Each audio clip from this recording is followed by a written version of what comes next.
de degrés Celsius. Le pylône d'acier sur lequel était accrochée la bombe est pulvérisé et laisse place à un cratère de 400 mètres d'envergure. Les scientifiques sont bouche bée. Les retombées radioactives de l'explosion dépassent toutes les prévisions et se dispersent dans une zone de près de 150 km.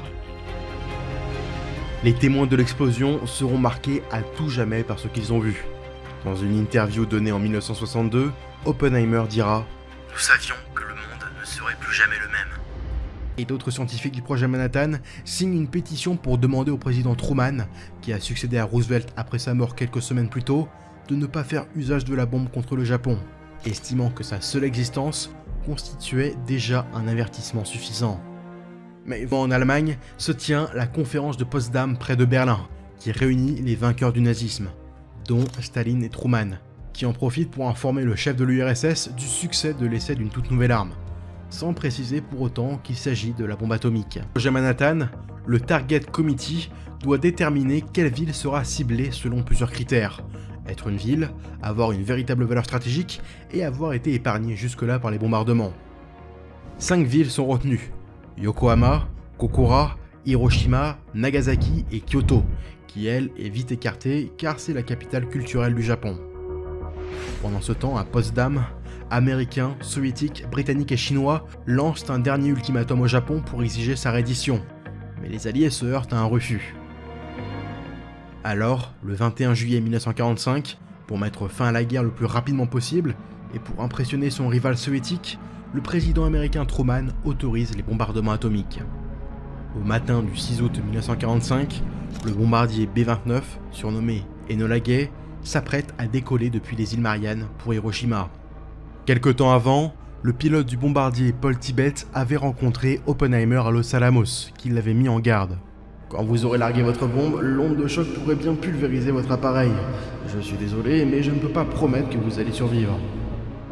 Mais peu importe, tous ces hommes connaissent les risques et veulent aller jusqu'au bout de leur mission. Enola Gay décolle à 2h45 du matin.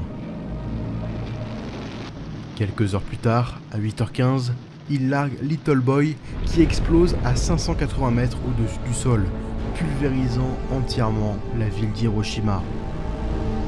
Sans réponse de Tokyo, le 9 août, c'est Fat Man qui tombe sur Nagasaki. Dans les secondes qui suivent leur détonation, les deux explosions atomisent plus de 110 000 personnes. Pour ceux qui survivent, leur sort est encore plus terrible. Après avoir échappé à la fureur de l'explosion, ce sont maintenant des poussières radioactives mortelles qui retombent sur la population. Ce qui fait que les radiations et les brûlures continueront de tuer bien après l'explosion. D'après certaines estimations, les retombées de l'explosion tueront 2 fois plus que les explosions en elles-mêmes.